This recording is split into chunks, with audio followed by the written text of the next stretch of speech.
Hola.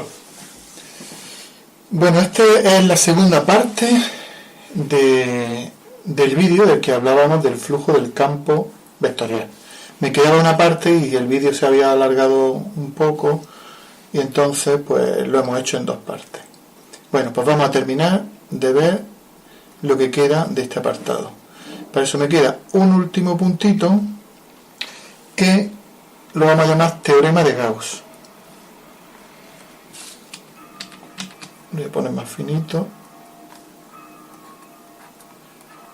Teorema de Gauss. Que no lo vamos a ver así estrictamente porque nos faltan herramientas matemáticas, pero sí vamos a ver la conclusión a la que se llega y de una manera bastante trabajada. Vamos a ver. Vamos a calcular el teorema de Gauss para un campo vectorial cualquiera, que llamaremos A.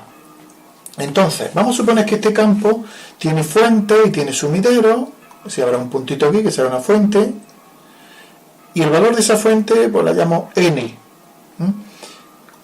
Cuando más adelante ahora veamos el campo gravitatorio, la fuente, no tiene fuente, el campo gravitatorio no tiene fuente, pero cuando estudiamos el campo eléctrico, cuando este campo sea el campo eléctrico, que lo estudiaremos en el siguiente tema, pues la n son las cargas, 1 coulombio, 2 coulombios, 3 coulombios, menos no, porque serían sumideros. Aquí estamos hablando de fuentes. El campo gravitatorio no tiene fuente. Bien, sumideros también. Pues lo dibujaremos con puntitos también y lo seguiremos llamando n, simplemente que si n es positivo pues es una fuente y si n es negativo es un sumidero, que para el caso de que el campo sea el campo eléctrico, pues n, ya he dicho, esto es igual que aquí, son las cargas. Lo que pasa es que aquí, pues como una fuente, esto será positivo, serán cargas positivas y aquí serán cargas negativas. Pero aquí, en este ejemplo que yo voy a hacer, pues no la voy a llamar Q, voy a hablar genéricamente para n, porque lo que voy a demostrar me va a servir para cualquier campo. Me va a servir para el campo gravitatorio, para el campo eléctrico, para el campo magnético, y luego uno si profundiza y empieza a ver otros tipos de campos nucleares o yo qué sé, pues le seguirá sirviendo todo esto. Bueno, aquí voy a poner una doble flechita porque para decir que si el campo es el campo gravitatorio, que lo representamos así, entonces la n son las masas. Se ponen las masas positivas, pero es que en la fórmula ya veremos que se saca el menos. Se pone el menos que sale de aquí, en las expresiones del campo, pues aquí se saca fuera, pero ya lo veremos. Bueno, el caso es, tenemos un campo cualquiera, pero vamos a ir a un caso fácil. Vamos a suponer que tenemos una partícula con una carga n, que será eléctrica, será la que sea. Bien. Lo vamos a hacer esto para una carga puntual. ¿Cómo suena eso? Una carga puntual. ¿Qué es una carga puntual? Pues algo muy pequeñito en comparación con las distancias que vamos a estar trabajando. Bien, si vamos a suponer que esto es una fuente. Si eso es una fuente, su campo, lo voy a cambiar de color. Las líneas, voy a dibujar 4 solamente por comodidad. Las líneas del campo A son radiales, ¿vale? Y en este caso, si suponemos que es una fuente, pues son hacia afuera. Si fuesen sumideros, pues serían hacia adentro. Vamos a suponer que son fuentes, por quedarnos por un caso. Bien. Vamos a ver si me dijeran que vamos a calcular el flujo a través de una superficie esférica centrada en la carga. Es decir, queremos calcular cuánto es el flujo. ¿Por qué he cogido una esfera centrada aquí? Porque para este caso particular, calcular el flujo es bastante fácil. Bien, ya veremos una cosa que no he dicho. Vamos a suponer como hipótesis que nuestro campo, y se va a cumplir esto para el campo eléctrico y gravitatorio. que el campo eléctrico, su módulo, es decir, su módulo es proporcional a el valor de la carga, del tipo que sea, y es inversamente proporcional al cuadrado de la distancia. Si aquí está esto, yo pongo el vector de posición R y voy a medir aquí, pues es inversamente proporcional al cuadrado de este módulo, de la distancia, ¿de acuerdo? Este sería N y aquí es donde se va a medir el campo. Vale. Bien. Que sea directamente proporcional, eso significa que el módulo se puede escribir como una constante y por esto. Me imagino que eso lo tendréis claro de cursos anteriores. Es decir, cuando dos cosas son proporcionales, se puede pasar esta relación a una de igualdad, introduciendo una constante. Una constante es un número para hacer ya que esto sea igual. Un 8, un 4, la que sea necesaria. Bueno, pues sabiendo esto, vamos a calcular ahora el flujo. Voy a mover esto. Bien, el flujo es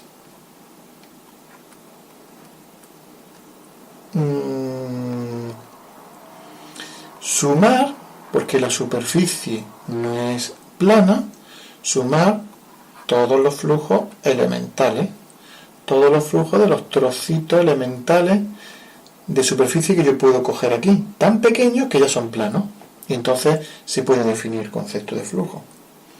Entonces, esto, acordaros que es el producto escalar del valor del campo en ese punto por su vector superficie elemental. Estoy suponiendo que es una fuente. Luego eso significa que las líneas de campo salen de aquí. Aquí el vector A es así y el vector S, lo voy a ponerle ahí yo, torcido, como no, también. Luego son dos vectores que van a tener la misma dirección y sentido. Luego, cuando yo multiplique esto, es producto de módulos por el coseno de 0 por el coseno de 0, porque estamos suponiendo que es una fuente, entonces sale, y esto sale 1. Ojo, si estuviéramos suponiendo que es un sumidero, entonces las líneas de campo serían hacia adentro, y aquí el campo sería hacia adentro y formaría 180 grados con el vector superficie. Entonces aquí tendríamos que sustituir coseno de 180 y me saldría menos 1. Es decir, el resultado que me va a salir de cuando yo haga todo este desarrollo, pues será positivo si es una fuente, me saldrá negativo si es un sumidero. Por esto. Pero vamos a seguir, por no escribir las dos opciones todo el rato, vamos a seguir con la opción de seguir con esto, suponiendo que es una fuente. Bien, sigo. Esto es el módulo del vector en la superficie de esta esfera. Pero cualquier trocito de esta esfera está a la misma distancia, que no lo he dicho, pero vamos a suponer que es una distancia R, está a la misma distancia de la carga. Luego el campo es el mismo en cualquier punto de la superficie. El módulo, lo único que cambia es la dirección. Aquí será apuntará para acá. El trocito de aquí apuntará para acá. Pero el módulo es el mismo. Si está igual de lejos, pues el módulo es el mismo. Luego, como esto es el mismo para todos, lo saco factor común de esta suma. Acordaros que esto es una suma de trocitos. Pues lo saco fuera de la suma. ¿Y ahora qué me queda aquí? Me queda sumar todos los trocitos de superficie. Pues eso me da la superficie total de la esfera. Ya está. Esta es la superficie de una esfera de radio R, que, recuerdo, que el radio de una esfera es, esto sería A, el radio de una esfera es 4pi R cuadrado. Pues hemos calculado el flujo, para este caso sencillo. Repito, esto será más si es una fuente, o menos si lo que hay ahí dentro es un sumidero. ¿Vale? Pero hemos encontrado una expresión. Pero voy a seguir desarrollando. Voy a cambiar de color. Si A es esto, pues voy a sustituirlo aquí. Sería K, la carga, partido por R cuadrado, 4pi R cuadrado. Contra, y aquí hay una simplificación muy buena. Esto se me va con esto. ¿Y qué me queda? 4pi, la constante de proporcionalidad, y por n, y en él la carga, esa. Bien. Y repito, esto será más o menos, si en caso de fuente o sumidero. Pues ya tengo casi lo que yo quería demostrar, el teorema de Gauss. Pero claro, esto que hemos visto dices contra, pero eso es el flujo de una carga puntual, tiene que ser muy pequeñita, y a través de esta superficie especial.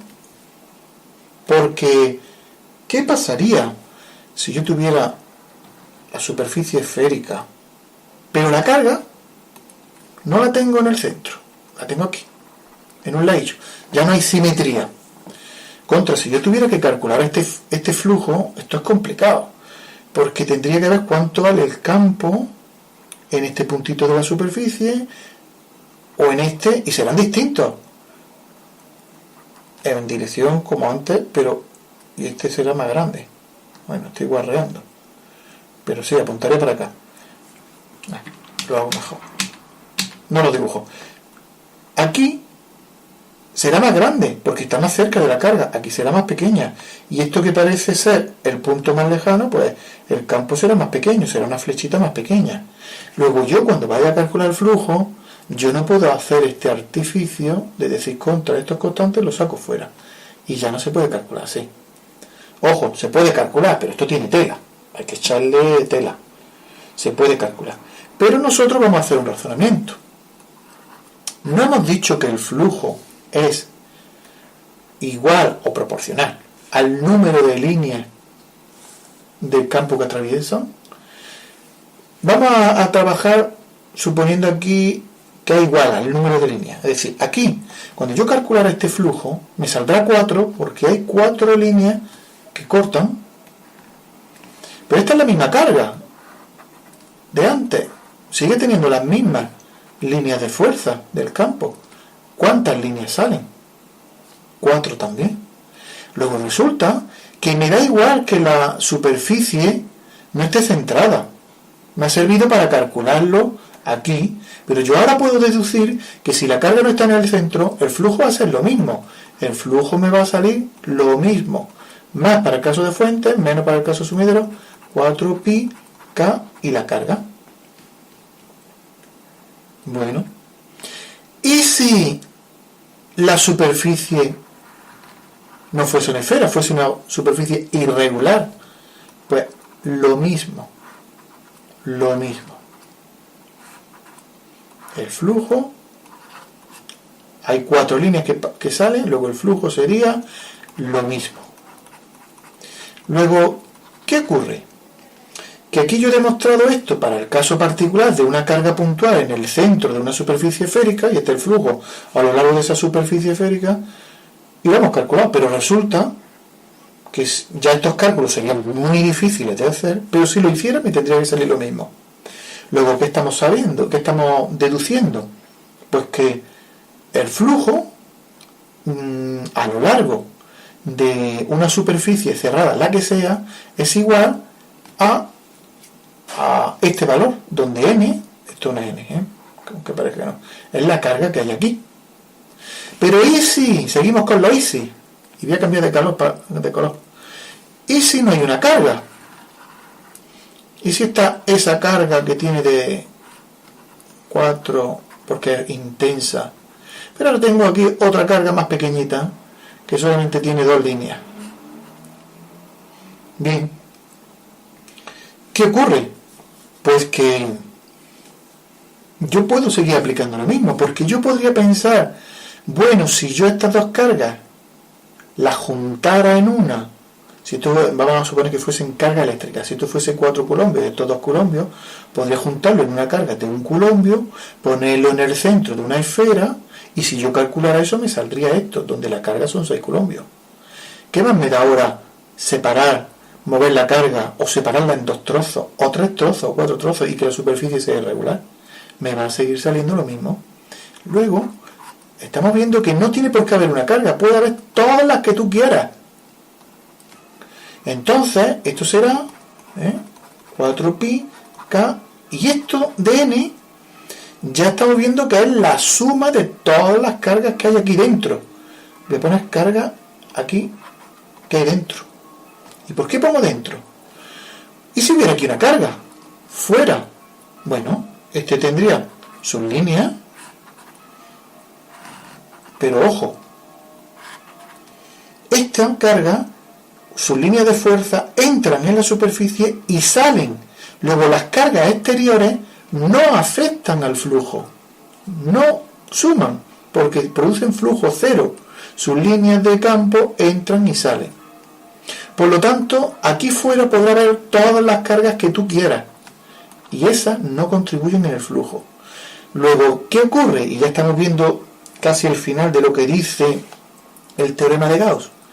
Pues que el flujo en el interior de una superficie cerrada es igual a más o menos, ya sabemos, 4pi k. Y esto es en las cargas que hay dentro. Ojo, no tiene por qué ser todas fuentes. Puede haber aquí una carga que es fuente, hasta le pongo una fortaleza de 3, y aquí hay un sumidero de fortaleza de 2. ¿Vale?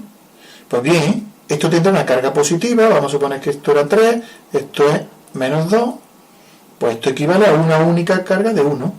Es decir, que en esta formulita, el n es la suma de todas las cargas, cada una con su signo. Hombre, si pusiéramos aquí dentro un sumidero de fortaleza menos 3, 3 menos 3, 0, esto saldría 0, y el flujo es 0, porque salen 3 líneas y aquí entran 3 líneas, 0. Luego, aquí es la carga entera. Ojo que si sale negativo, no lo ponemos negativo porque yo ya he sacado el menos aquí. Esto sería la carga en valor absoluto, y ya le ponemos el menos. ¿De acuerdo? Bueno, y para terminar, esto sirve incluso si el cuerpo, la carga, es extensa. Una carga que no es puntual, ahora es extensa. Y además hay cargas puntuales. ¿De acuerdo? Pues bien, pues si yo quiero calcular el flujo a lo largo de esta superficie que me ha dado por pintar, esa misma, pues seguirá cumpliendo lo mismo. Más o menos, dependiendo de quién gane, las fuentes o los sumideros, 4pi k, y la carga interna. Y la carga interna será esta y este trozo de carga externa. Este trozo yo me lo puedo mentalmente dividir en cargas puntuales y estaríamos en lo mismo. Luego esto sirve para cargas extensas también. Bueno, esto creo que hemos visto un poquito más quizás de lo que deberíamos ver, pero no está mal que se sepa. Y luego lo utilizaré con el campo gravitatorio y con el campo eléctrico. Utilizaré esto para calcular cosas. ¿De acuerdo? Esto es el teorema de Gauss. Se me queda algo en el tintero, dejadme que mire. No me gusta mucho esta notación así, pero bueno, si acaso para recordar voy a poner aquí valor absoluto. Si la carga es positiva, esto siempre va a ser positivo. Si han ganado la fuente le pongo el más, y si han ganado los sumideros le pongo el menos. Lo pongo en valor absoluto porque vaya que aquí me salga la carga negativa, luego habría que poner menos, pero yo le pongo aquí el menos y con ese menos y ahora se me transforma en un más. Luego lo pongo así, el valor absoluto de la carga. Teorema de Gauss. Muy bien. Pues terminado. Muchas gracias.